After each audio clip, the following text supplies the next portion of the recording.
छोर का पता चल गया है। श्री रामचरितमानस में एक पात्र है भरत जी। राम जी के बाद यदि सबसे अधिक किसी की कथा गोस्वामी जी ने गाई तो वो मेरे भरत भैया की कथा गाई। और भरत जी के चरित्र के बारे में जब चित्रकूट में एकांत में जनक जी महाराज और सुनैना जी बैठते हैं रात्रि में, तो सुनैना जी कहती हैं, प्रभु कौशल्या जी कह रही थी कि राम लक्ष्मण को छोड़ के भरत को साथ में रख ले, आप ऐसा कुछ करें। तब जनक जी ने वहां पर एक बात कही, सुनैना मैं जनक हूं, मेरे मन की गति ब्रह्म में है, मेरे मन की गति वेदांत में है, मेरे मन की गति राजनीति में है।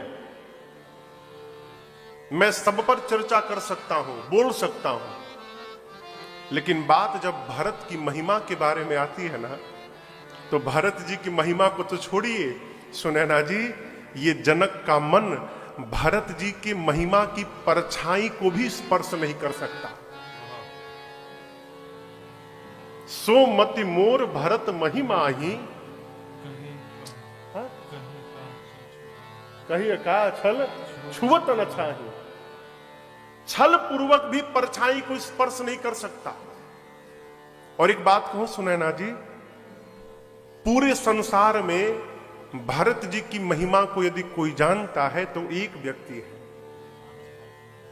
कौन? जानहि राम। कौन जानता है? राम जी। लेकिन एक बात कहूं, जब कहने की बारी आएगी ना, तो वो राम जी भी कहने में सक्षम नहीं है। जानहि राम न सकहि बखानी।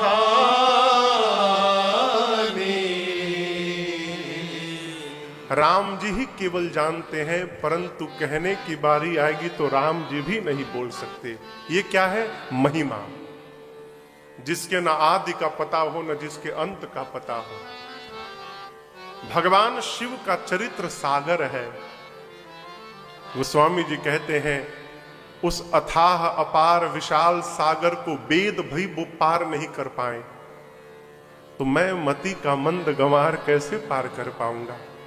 अस्तु, जितना ठाकुर जी ने गवाया उतना मैंने गाया। यहां भी कल जितना मेरे राघव जी ने मुझसे गवाया उतना मैंने उसी प्रकार से आपको कथा कल सुनाई। आशा है, उम्मीद है आपको कथा में आनंद की अनुभूति भई होगी। भगवान शिव के विवाह की कथा को याज्ञवल्क्य ऋषि भरद्वाज जी को सुनाए। कल कथा में आप बैठे होंगे। क्यों सुनाया? भरद्वाज जी ने एक प्रश्न किया था।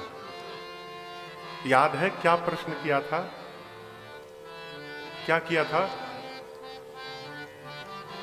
कहिए कहिए कहिए, डरिए मत। राम जी कौन है? माई बोली, क्या प्रश्न किया? राम कवन प्रभु पूछऊं तो ही कहिया बुझाई कृपा निधि मोहि। श्री भरद्वाज ऋषि ने श्री याज्ञवल्क्य ऋषि से प्रश्न किया, सीधा सीधा प्रश्न किया, मुनिवर प्रभु ये राम जी कौन है? याज्ञवल्क्य जी को क्या बताना चाहिए था राम जी के बारे में? यहां पर विनीत जी पूरा परिवार हमको कौन सी कथा गाने के लिए बुलाए हैं? राम कथा ना। प्रचार में भी यही लिखा है, बाहर होल्डिंग में ही लिखा है ना राम कथा। यदि हम यहां बैठकर शिव पुराण वाचने लगे, श्रीमद् भागवतम जी की कथा सुनाने लगे, देवी भागवत की कथा सुनाने लगे, आप लोग सुनेंगे? मैं प्रश्न पूछ रहा हूं, ईमानदारी से बताइएगा। जो प्रचार हुआ है वो छोड़ के बाकी सब सुनाऊं, आप सुनेंगे? नहीं, बीच में टोकेंगे, महाराज आप दिग्भ्रमित हो गए, आप समझ नहीं पा रहे हैं। प्रचार राम कथा का हुआ है, आप दूसरी कथा सुना रहे हैं। रोकेंगे ना विनीत जी? लेकिन यहां दर्शन करिए, भरद्वाज जी ने क्या पूछा? राम कथा। कथावाचक जी क्या सुना रहे हैं? शिव कथा। लेकिन भरद्वाज जी ने रोका नहीं बीच में, पूरी कथा सुनते गए। और पूरी कथा सुनने के बाद क्या भया? शंभु चरित सुने सरस।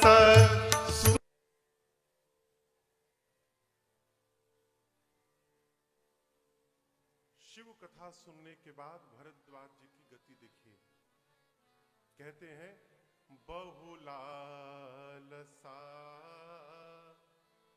कथा पर बाढ़ी। शिव चरित्र सुनते सुनते भरद्वाज जी को इतना आनंद की अनुभूति भई, सोचने लगे जब महाराज शिव कथा सुना रहे तो इतना आनंद आ रहा है, जब ये राम कथा सुनाएंगे तो कितना आनंद आएगा।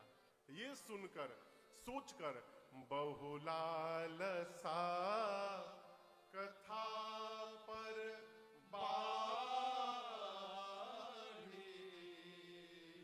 आपसे एक बात कहूं, वास्तविकता में श्रोता का स्वभाव कैसा होना चाहिए? कभी विचार किया इस पर? श्रोता का स्वभाव समुद्र जैसा होना चाहिए। समुद्र में दिन रात नदियां आती हैं, लेकिन आज तक कभी कोई समुद्र भरे है क्या? किसी समुद्र ने कहा कि बस बंद करो, मैं भर गया, अब आप लोग बताओ।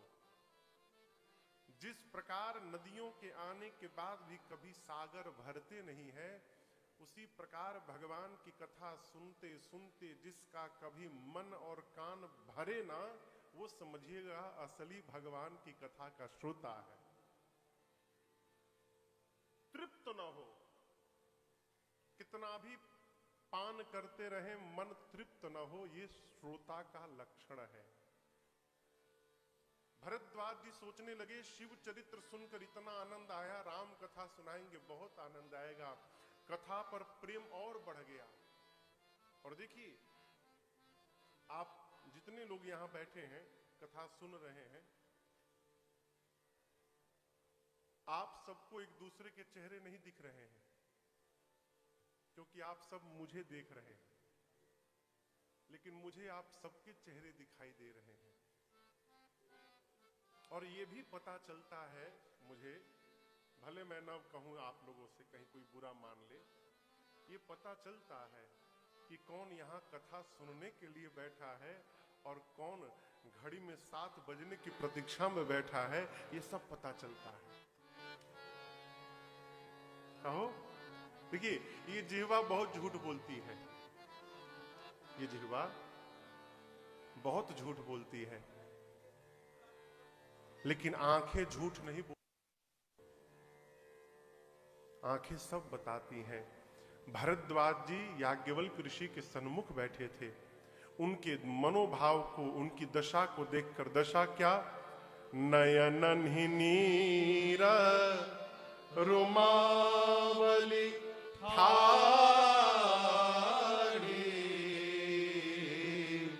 भरद्वाज जी के नेत्र से प्रेम के अश्रु झरझराने लगे, रोमावली खड़ी हो गई। उनकी इस दशा को देखकर याज्ञवल्क्य ऋषि जो कथा श्रवण करा रहे थे, वो अपने आप को रोक नहीं पाए और बोल पड़े, अहो धन्य तव जन्म मुनीसा। अहो धन्य तव जन्म मुनीसा। क्यों? तुम ही प्राण सम प्रिय गौरी सा। तुम ही प्राण सम प्रिय गौरी सा। तुम ही प्राण सम प्रिय गौरी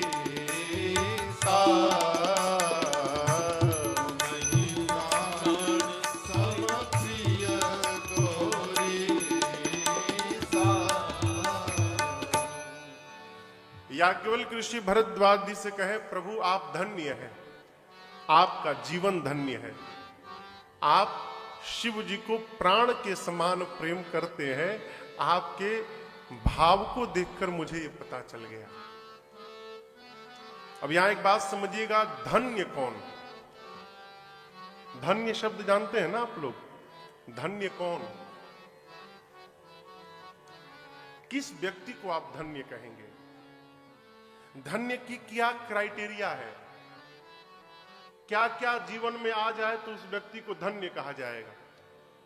कभी सोचा है इस विषय पर? है? शंकर भगवान कहते हैं पार्वती जी से, कहां? उत्तरकांड में एकदम अंतिम में, संभवतः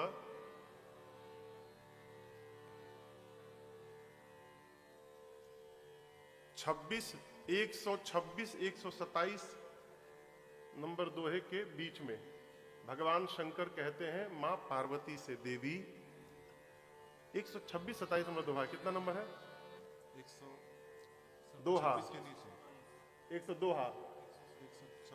127 सो कुल धन्य उमा सुनु, जगत पूज्य सुपुनीत, श्री रघुबीर परायना, जेहि नर उपज विनीत। बाबा कहते हैं कि पार्वती वो कुल धन्य है। जीव को छोड़िए, पूरा का पूरा कुल धन्य है। कौन सा कुल? जिस कुल में राम जी का भक्त जन्म ले लेता है, वो पूरा का पूरा कुल धन्य है। श्री रघुबीर परायण, जेहि नर उपज विनीत। क्या हुआ हरिओम जी? क्या हो गया? बंद कर दीजिए, कथा के बीच में आप लोग कुछ मत करिए। यहां पर नहीं चलता, बंद करिए।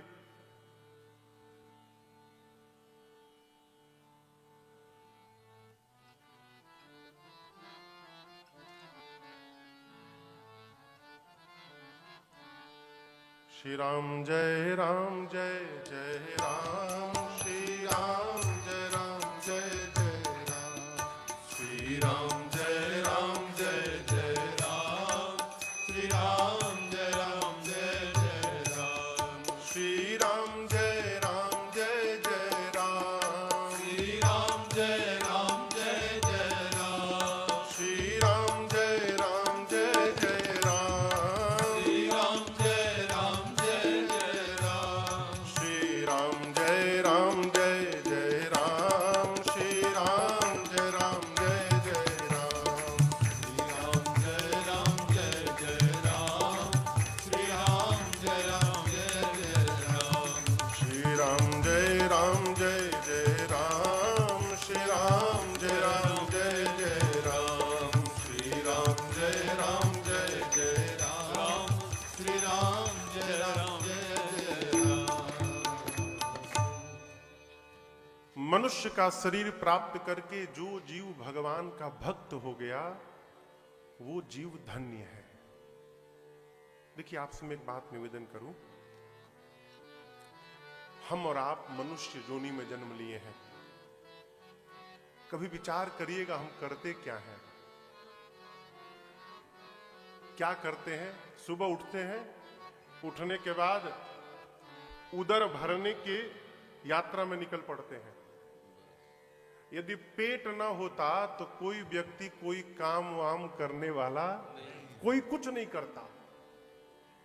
हम अपने पेट भरने की यात्रा में निकलते हैं, इसके बाद समय मिलता है तो संसार का सुख लेते हैं, फिर रात को सो जाते हैं, सवेरे जगते हैं, फिर इसी यात्रा में लगते हैं। पूरा जीवन इसी साइकिल में निकल गया। ठीक, गलत तो नहीं कह रहा हूं। अब कल्पना, अब दर्शन करिए, एक पशु क्या करता है, विचार करिए। पशु क्या करता है? पशु भी अपना उदर भरने की यात्रा में रहता है। समय मिलने पर हमसे अधिक समझदार है, वो जानता है कब कब संसार का सुख लेना है, वो उसी समय संसार का सुख लेता है। आप विचार करिए, मनुष्य हमेशा सांसारिक सुख में लगा रहता है। सरकार, पशु उसकी सीमा तय है, उसकी अवधि निश्चित है, संसार का सुख लेता है, सोता है, जगता है। हम भी वही कर रहे हैं, वो पशु भी वही कर रहा है। विचार करिएगा, हमारे में और उसमें क्या अंतर है? अंतर बतावें? उसके पास सींग है, अब पूंछ लगी है, हमारे पास सींग और पूंछ नहीं है, बस इसके अलावा कोई अंतर नहीं है। एषाम न विद्या न तपो न दानम ज्ञानम न शीलम न गुणो न धर्मः ते मर्त्यलोके भूरिभार भूता मनुष्य रूपेण मृगाश्चरन्ति। जिसके पास न विद्या है, न तप है, न दान है, न ज्ञान है, न शील है, न गुण है, न धर्म है। क्या क्या नहीं है? न विद्या है, न तपश्चर्या है, न दान है, न शील है, न गुण है, न धर्म है। जिसके पास ये कुछ नहीं है, वो इस मृत्यु लोक पर मनुष्य के रूप में पशुवत घूम रहा है। मनुष्य रूपेण मृगाश्चरन्ति, वो भार है संसार पर, धरती पर।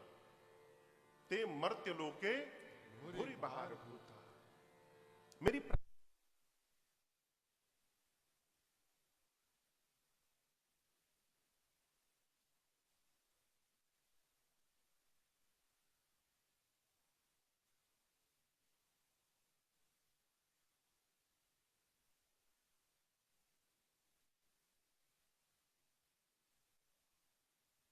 भाव को देखकर समझ ऋषि बोले, मुनिवर आप धन्य हैं। क्यों? आप प्राण के समान शिव जी को प्रेम करते हैं। और मैं एक सूत्र बताऊं, बिना छल रहित होकर, बिनु छल विश्वनाथ पद हो, राम भगत कर लक्षण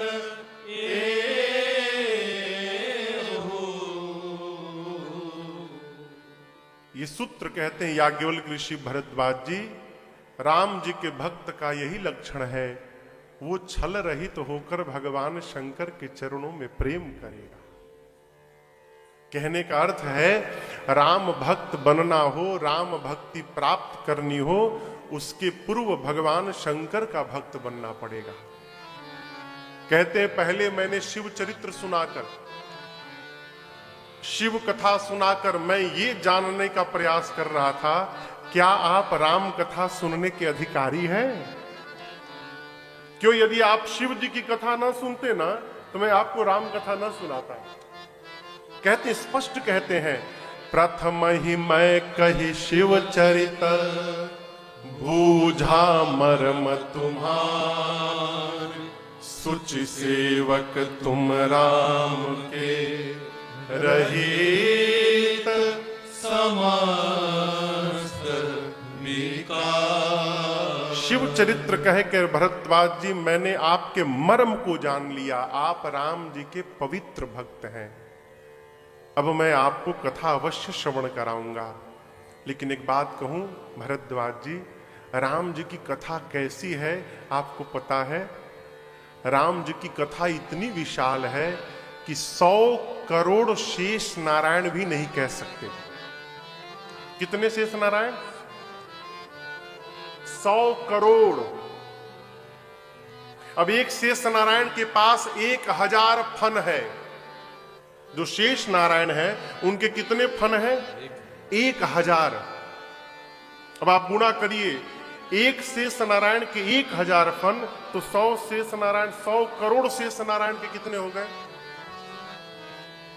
कितने सिर हो गए? 10 खरब। कितने हो गए?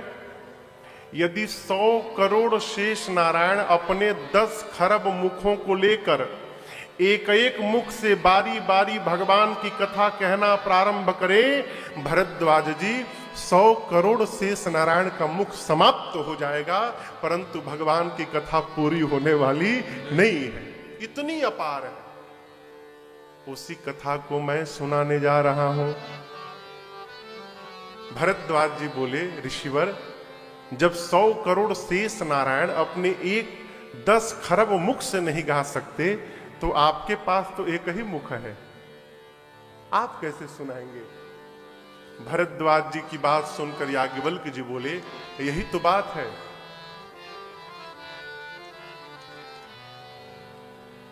हम नहीं सुनाएंगे। देखिए, आपको लग रहा हो क्या कि हम कथा सुना रहे हैं, ये ऐसा है नहीं। जीव की क्या क्षमता कि वो जगदीश की कथा सुना सके है? भरद्वाज जी से याज्ञवल्क्य जी कहते हैं, ऋषिवर, ये राजस्थान की धरती है ना? यहाँ की एक लोक नृत्य है, कठपुतली का नृत्य। आप लोग देखे होंगे। अच्छा, आप बताओ, क्या कठपुतली सही में नाचती है? लेकिन देखने पर तो ये लगता है कि कठपुतली नाच रही है। कठपुतली के शरीर के अंगों में एक एक धागे बंधे होते हैं। अच्छा, वो धागे कहां बंधे रहते हैं? नचाने वाले की अंगुलियों में। देखने वाले को कठपुतली दिखाई पड़ती है, लेकिन वो नचाने वाला दिखाई, जो सामने बैठा है बहुत सुंदर नाच रही है कठपुतली, लेकिन नचाने वाला पर्दे के पीछे खड़ा है। वो उंगलियों का जैसे इशारा देता है, ये उंगली उठाता है तो कठपुतली का बायां पांव हिलता है, तब तक ये उठाएगा तब तक ये पांव हिलेगा। वो जैसे जैसे उंगलियों को हिलाता है, नीचे कठपुतली नाचती है। याज्ञवल्क्य जी कहते हैं, भरद्वाज जी, सरस्वती कठपुतली है। सरस्वती जी क्या है? कठपुतली है। और सरस्वती जी रूपी कठपुतली के धागे कहां बंधे हैं? राम सूत्रधर अंतर्जामे, राम सूत्रधर। सरस्वती मैया रूपी कठपुतली के धागे मेरे राम जी की उंगलियों में बंधे हैं। और मेरे राम जी जेहि पर कृपा करहि जान जानी, कवियूर अजीर नचावहि बानी। अरे, जिस पर मेरे राघव जी अपना जन जान के कृपा कर दे हो, वही कवि की तरह गाने लगता है। मैं आपको अपनी बात बताऊं, मैंने कभी जीवन में सपना भी नहीं देखा था कि मैं राम कथा गाऊंगा। सपना नहीं देखा था, लेकिन आज आपके सामने गा रहा हूं। गा नहीं रहा हूं, गवा रहा हूं। भगवान की कथा गाने की मेरे भीतर कोई पात्रता नहीं है। मैंने ऐसा कोई कर्म नहीं किया जीवन में अपने जानने में तक कि मैं यहां बैठ सकूं। लेकिन यहां बैठा हूं, बैठा नहीं हूं, बिठाया गया हूं। मैं आपको सच अपनी बात बताऊं, न पूजन किया है, न तपस्या ही की है, न पूजन किया है, न तपस्या ही की है, भरोसे तेरे चल रही जिंदगी है, न पूजन किया तपस्या की है, भरोसे तेरे चल रही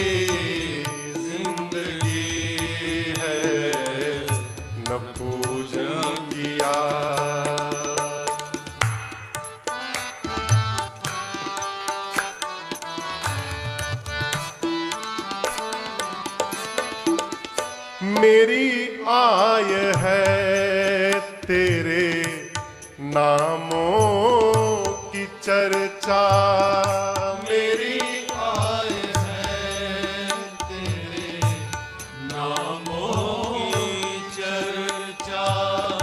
तेरा नाम ही नित्य मैं करता हूँ खर्चा, तेरा नाम ही नित्य मैं करता हूँ खर्चा। तेरा नाम ही नित्य मैं करता हूँ खर्चा। नशा है कथामृत पिलाना और पी है, नशा है कथामृत पिलाना और पी है, न पूजन किया।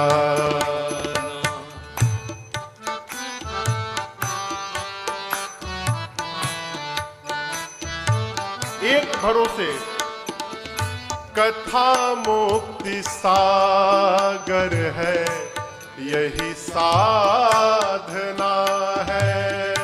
कथा मुक्ति सागर है, यही साधना है। तेरा नाम लेना ही आराधना है, तेरा नाम लेना ही आराधना।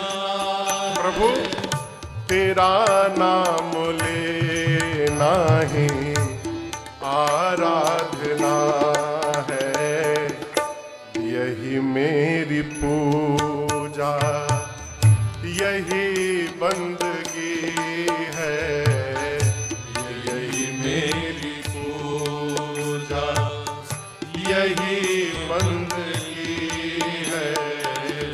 न पूजन किया ना तपस्या ही की है, न पूजन किया।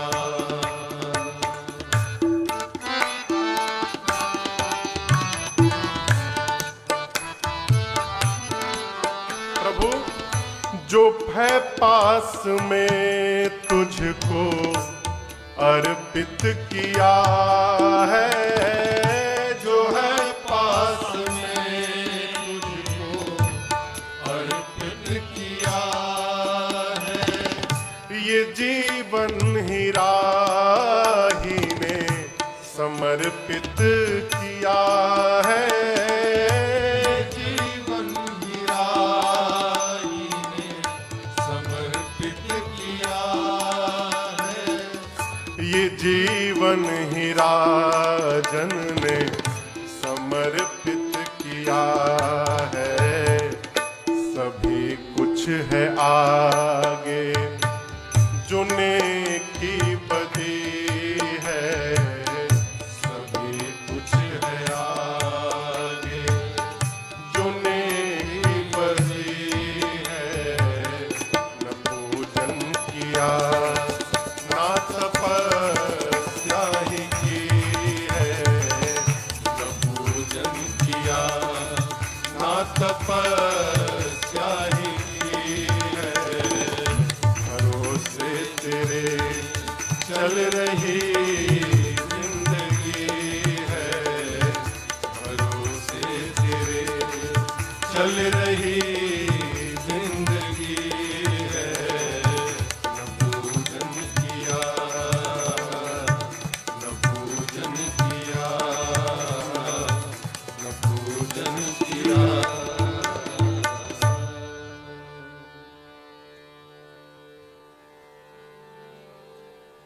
जो है पास में तुझको अर्पित किया है। आत्मसमर्पण ये जीवन ही राजन ने समर्पित किया है। ये जीवन ही राजन ने समर्पित किया है।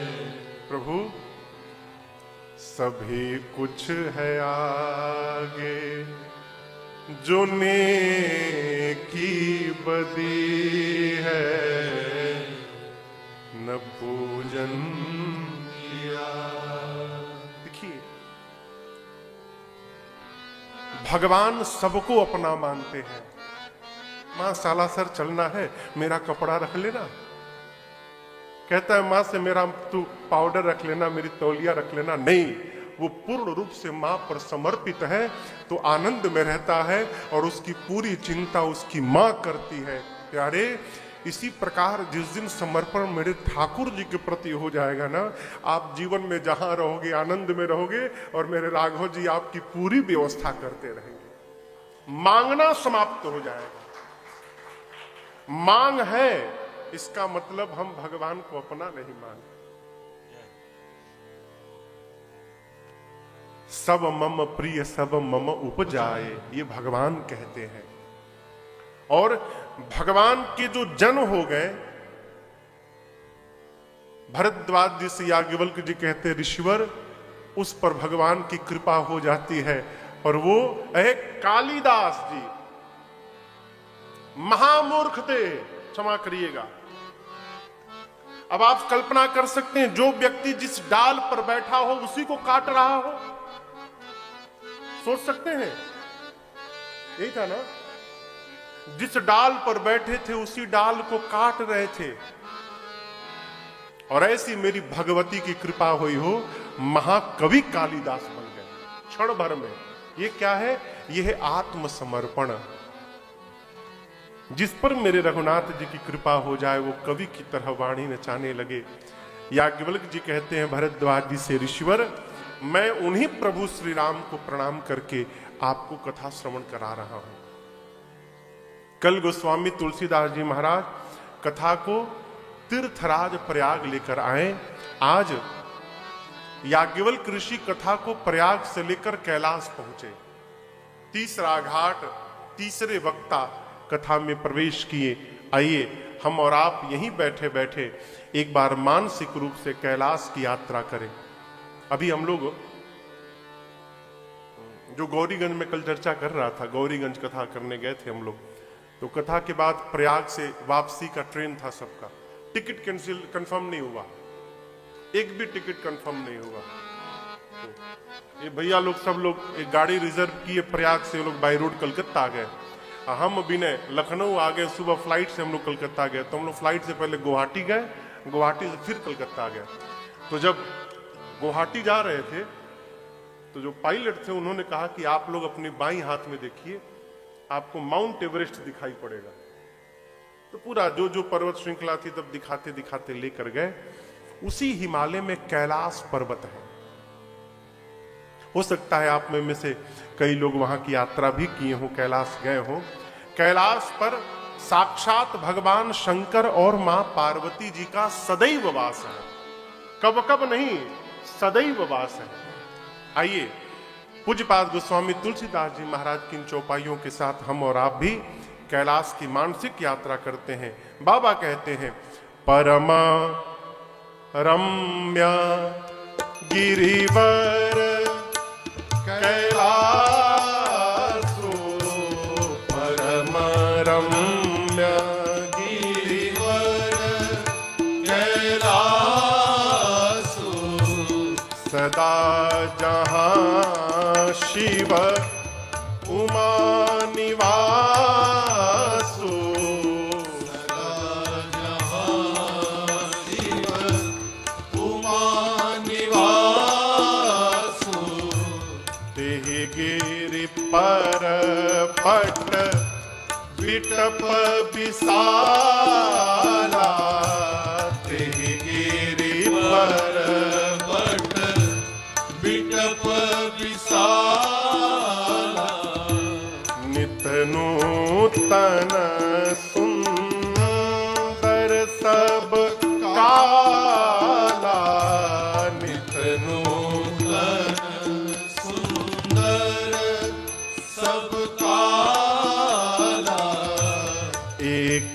बार ते ही तर प्रभु गया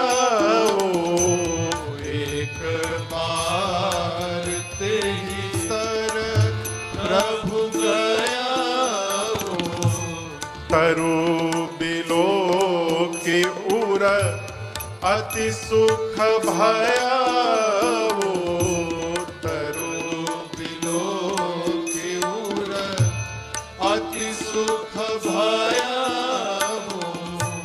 निज कर दासी नागरी पुछाला निज कर दासी नागरी पुछाला बैठे सहज ही शंभु कृपाला बैठे सहज ही शंभु कृपाला बैठे सहज ही शंभु कृपाला बैठे सहज ही शंभु कृपाला।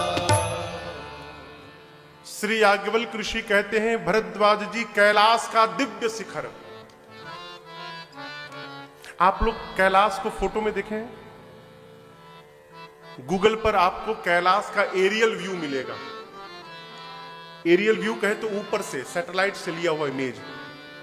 जिस प्रकार भगवान शंकर का लिंग के चारों तरफ जलहरी होती है गोल, आप जब कैलाश पर्वत को एरियल व्यू में देखिएगा तो कैलाश के चारों तरफ भी जलहरी बनी हुई है। ऊपर से लगता है मानो भगवान शंकर का शिवलिंग हो। उस कैलाश पर्वत पर ऊपर में एक विशाल बट का वृक्ष है। बट कहे तो बरगद। बरगद को विश्वास का प्रतीक माना गया है। बट क्या है? विश्वास का प्रतीक है। भगवान शंकर क्या है? विश्वास की मूर्ति है। स्थान का जीवन में बड़ा लाभ होता है, प्रभाव पड़ता है। भक्त का, व्यवस्थित व्यक्तित्व का, समझदार व्यक्ति का, ज्ञानी व्यक्ति का हर व्यवहार का स्थान निश्चित होना चाहिए। कहां बैठकर हमें भोजन करना है, कहां बैठकर भजन करना है, कहां बैठकर परिवार की चर्चा करनी है, किस स्थान पर बैठकर व्यापार की चर्चा करनी है, किस स्थान पर आगंतुकों से मिलना है, और एक विनोद की बात कहें तो कहां बैठकर झगड़ा करना है, यह भी निश्चित होना चाहिए। अब देखिए, पहले के राजा महाराजा कोप भवन बनाते थे। कोप यानी होता है क्रोध भवन। क्रोध, जिसको झगड़ा करना होता था, लड़ना होता था, उसी घर में जाके लड़ता था। चलो कोप भवन में देखता हूं तुमको। क्यों? हमारे व्यवहार से हमारे आसपास के वातावरण के परमाणु प्रभावित होते हैं। यदि आप पूरे घर में झगड़ा करते रहेंगे तो आपके पूरे घर का वातावरण प्रदूषित हो जाएगा। इसलिए स्थान निश्चित होना चाहिए, कहां क्या करना है। भगवान शंकर उस वट वृक्ष के नीचे एक दिन गए, जाकर देखे, परम आनंद आया। क्यों? विश्वास विश्वास के नीचे पहुंचा है। वट वृक्ष विश्वास है वो, और शंकर भगवान स्वयं विश्वास है। विश्वास विश्वास के जब नीचे आया तो विश्वास में और प्रगाढ़ता भई। परिणाम, भगवान शंकर बैठ गए अपना बाघंबर बिछाकर। क्यों बैठे? भजन में जाना है। और बैठे कैसे लग रहे हैं? अरे बैठे सो काम रिपु कैसे धरे शरीर शांत रस जैसे। यहां दर्शन करिए स्वरूप बाबा का। दिख रहा है चेहरे पर कोई टेंशन दिखाई पड़ रहा है आपको?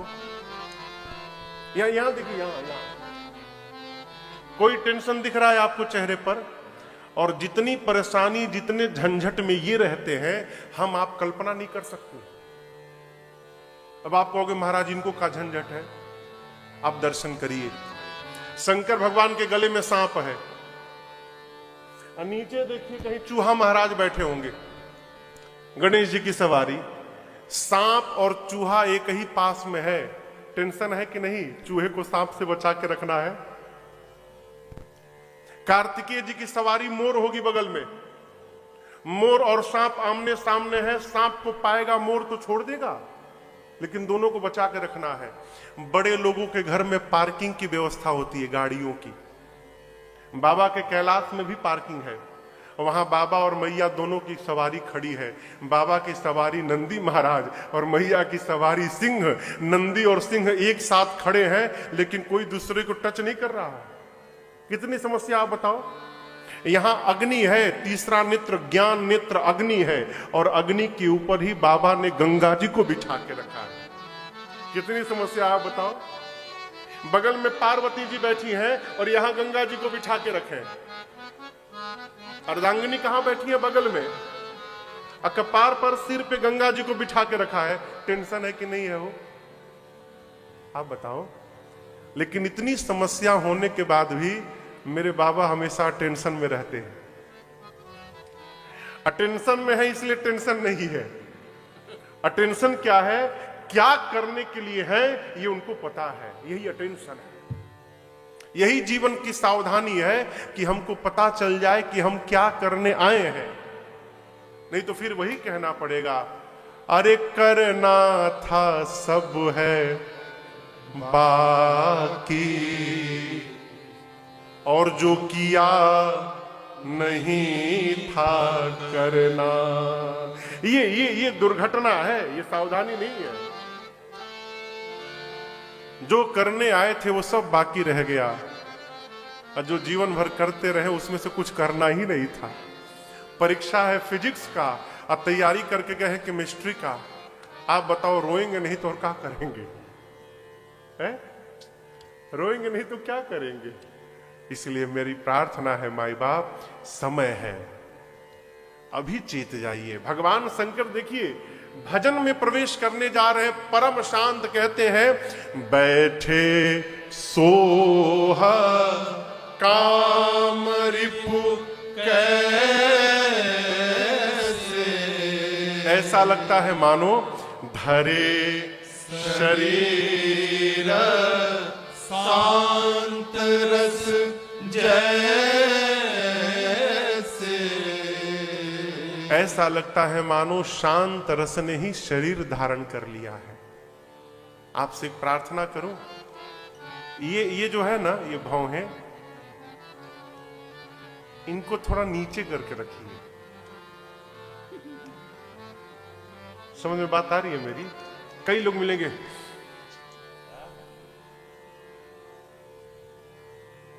सोने में भी ऐसा ही रहता है उनका। इसको यहां से ना यहां पर लेके आइए। ये नीचे आएगा ना तो जीवन की कई समस्याएं इसके नीचे आने से अपने आप समाप्त हो जाएंगी। इसको शांत किया जाए, यही जीवन में शांति प्रदान करेगा।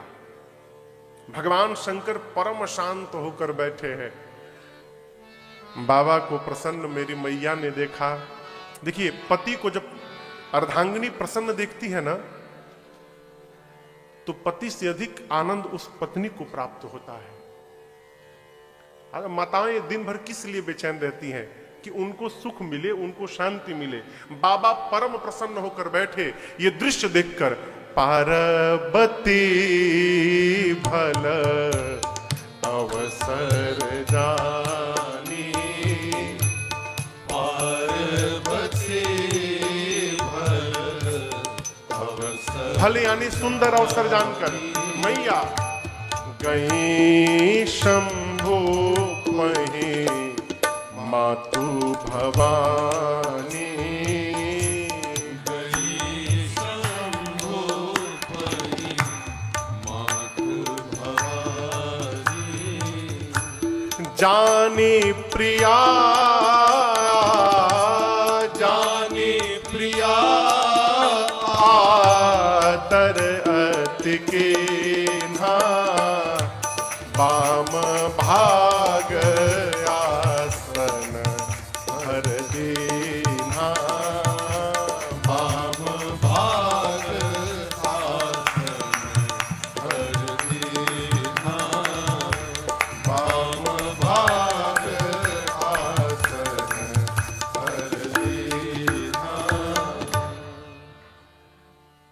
सुंदर समय, उचित समय, श्रेष्ठ समय जानकर मेरी मां पार्वती भगवान शंकर को प्रसन्न देखी, दौड़कर बाबा के पास गई। भगवान शंकर ने पार्वती जी का आदर किया।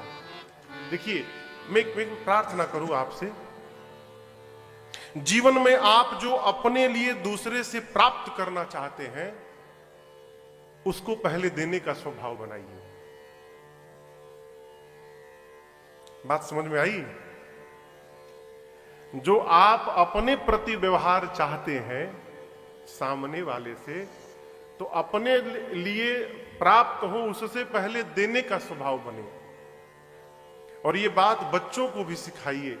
आप यदि चाहते हैं कि सब आपका आदर करें, तो अपने आदर प्राप्त करने से पहले आप आदर करने का स्वभाव बनाइए, कोई हो। क्योंकि प्रकृति का ये अकाट्य नियम है, आप जो देंगे वही आपको रिटर्न गिफ्ट में प्राप्त होगा।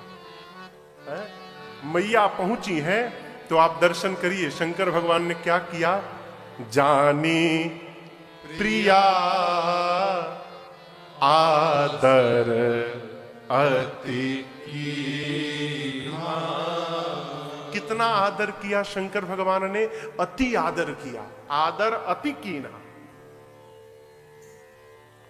और आप कहीं गए, सामने वाला आपको देखकर प्रसन्न हुआ, कैसे पता चलेगा?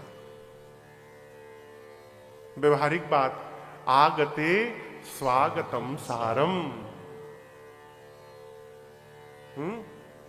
भोजने घृतम सारम। भोजन में सार क्या है? घी। घी कहते हैं शुद्धि। जाने पर स्वागत कैसे किया जा रहा है, इससे सामने वाले के भाव का पता चलता है। स्वागत माने कहां बिठाया गया। आप कल्पना करिए, जिसको आप प्राण के समान प्रेम करते होंगे वो घर में आ जाए ना, तो आप बेडरूम में ले जाकर बिठाते हैं। विनीत जी, आओ आओ इधर बैठो। जिससे ठीक ठाक व्यवहार है उसको ड्राइंग में बिठाते होंगे। जिससे समय मिलने पर, काम पड़ने पर संबंध हो, उसको बाहर के बैठकी में बिठाते होंगे। और जिससे 36 का आंकड़ा होगा उसके लिए तो दरवाजा भी नहीं खुलेगा, गेट के बाहर ही खड़ा रहेगा। हाँ बताओ क्या बात है, क्यों आगे? तो यहां मैया पहुंची है बाबा के पास, तो बाबा ने मां को कहां बिठाया? बाम भाग आसन हर दीना। भगवान शंकर ने मां भवानी को अपने वामांग में स्थान दिया। कल की कथा याद करिए, सती जी भगवान शंकर के समाधि से बाहर आने के बाद गईं, तो बाबा ने कहां बिठाया था? सामने। क्यों? त्याग कर चुके थे। आज पार्वती जी आई तो बाबा ने वामांग में बिठाया। बाबा के वामांग में बैठकर मां को अपने पिछले जन्म की कथा याद आ गई। पूरब जन्म कथा चित और आपसे एक व्यवहारिक बात मैं करूं माई बाप, खोया हुआ स्थान जब जीवन में दोबारा प्राप्त होता है ना, तो उस सुख की अनुभूति को बताया नहीं जा सकता।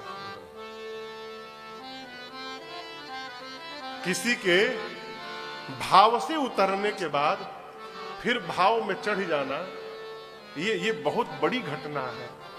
खोया हुआ स्थान मां पार्वती को फिर से प्राप्त हुआ है। मेरी मां आनंद में भर गई। भगवान शंकर ने कहा, पार्वती जी क्या बात है? मां कहती, प्रभु मैं आज आपसे कुछ पूछने आई हूं। आप तो पूरे विश्व के नाथ हैं, आप मेरे भी नाथ हैं। तीनों लोक में आपकी महिमा विदित है प्रभु। चर यानी चलने वाले, अचर यानी न चलने वाले पेड़ पौधे, नाग जो पाताल में रहते हैं, नर धरती पर रहते हैं, मुनि देवा जो आकाश में रहते हैं, ये सब आपके चरणों की सेवा में लगे रहते हैं।